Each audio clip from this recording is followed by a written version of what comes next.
बिल्कुल। और आगे बढ़ते हैं, बड़ी खबर का रुख करेंगे छिंदवाड़ा से, जहां पर छिंदवाड़ा में हार को लेकर अब कमलनाथ का बड़ा बयान सामने आया है। तो देखिए, ये बड़ा झटका लगा है कांग्रेस को, सबसे बड़ा झटका, क्योंकि छिंदवाड़ा कांग्रेस का किला था, लेकिन इस किले को जिस तरह से ढा दिया है, बीजेपी ने जीत हासिल कर ली है। और ऐसे में बड़ी हार के बाद अब कमलनाथ पहली बार खुलकर बोले हैं, उन्होंने बड़ा बयान दिया। छिंदवाड़ा की जनता बहक गई। देखिए, ये कहा है कमलनाथ ने, चुनाव में जमकर धन बल का इस्तेमाल किया गया और ये गंभीर आरोप भी लगाए गए हैं। धन बल का इस्तेमाल किया गया है, छोटे छोटे लोगों को पैसे का बड़ा लालच दिया गया है। इन शब्दों से आप अंदाजा लगा सकते हैं कि आखिर किसके ऊपर ये हमला बोला गया है। साफ तौर पर बीजेपी पर बड़ा हमला कमलनाथ बोलते हुए अपने बयान में नजर आए हैं। तो चुनाव में प्रशासन का जमकर दुरुपयोग हुआ है, प्रशासन पर भी कई तरह के सवाल खड़े किए हैं कमलनाथ ने। फिलहाल क्या कुछ कह रहे हैं, क्या बयान दिया है उन्होंने हार को लेकर, एक बार आप सुनिए। ये पूरा प्रशासन का उपयोग, पैसे का उपयोग, दुरुपयोग, सब छोटे छोटे लोगों को बड़े बड़े पैसे देना, यही इनका कारण था। जनता बहक गई। ये पूरा प्रशासन का उपयोग, पैसे का उपयोग, दुरुपयोग, सब छोटे छोटे लोगों को बड़े बड़े पैसे देना, यही इनका कारण था। जनता।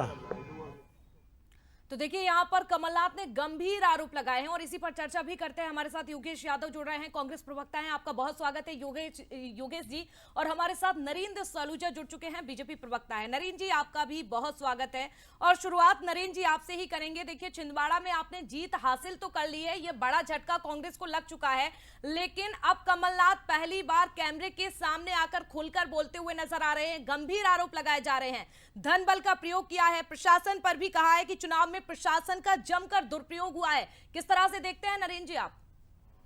देखिए, बड़ी बेहूदी टिप्पणी है। जनता का आप इस तरह से मजाक उड़ा रहे हैं। जनता को आपने, जिस जनता ने आपको 45 वर्ष तक सिर पे बिठाए रखा, ताज दिया आपको, जिसके कारण आप कई केंद्रीय मंत्री, कई पदों पर रहे, आपको सांसद बनाया, आपके परिवार को जिताया, आपकी पत्नी को जिताया, आपके बेटे को जिताया, आप उसको कह रहे हैं बहक गई है, तो निश्चित तौर पे बेहद आपत्तिजनक बयान है। और अभी भी कह रहे हैं कि छोटे लोग भी कहें, मतलब अभी भी छिंदवाड़ा के लोगों को छोटे मानते हैं, अभी भी सबक नहीं मिला।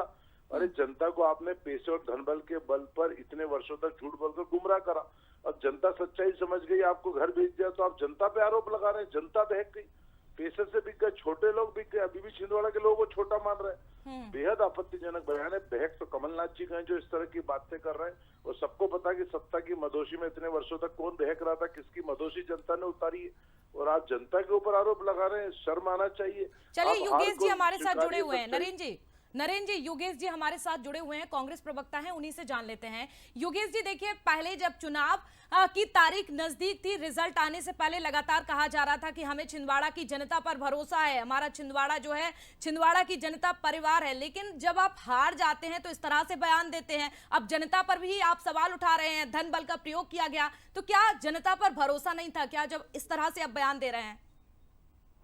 देखिए, इसमें कोई संशय नहीं है कि छिंदवाड़ा माननीय कमलनाथ जी का अभेद गढ़ है, और भारतीय जनता पार्टी ने इसलिए धन बल का दुरुपयोग करके टारगेट किया छिंदवाड़ा की सीट को, क्योंकि आप जानते हैं कि छिंदवाड़ा की सीट कांग्रेस जीत रही थी। उसके बाद भारतीय जनता पार्टी के राष्ट्रीय नेता, भारतीय जनता पार्टी के मुख्यमंत्री से लेकर कई मंत्री वहां पर डेरा डाले हुए थे, और निश्चय ही प्रशासन को प्रभावित किया गया। जब मंत्री वहीं पर पड़े रहेंगे, जब मंत्री का दिन रात योगेश जी, जब इतने गंभीर आरोप लगते हैं ना, तो उसके लिए एक आधार भी होना चाहिए। अगर आप इस सीट को जीत जाते तो क्या तब भी आप यही बात करते? इतने गंभीर आरोप अगर आप बीजेपी पर लगा रहे हैं तो कोई आधार तो होना चाहिए ना?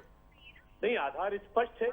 सरकारी तौर पर जिस तरीके से भारतीय जनता पार्टी के कार्यकर्ता के रूप में मुफ्त में काम किया सरकारी अधिकारियों ने, वो स्पष्ट है, और एक दबाव बनाया।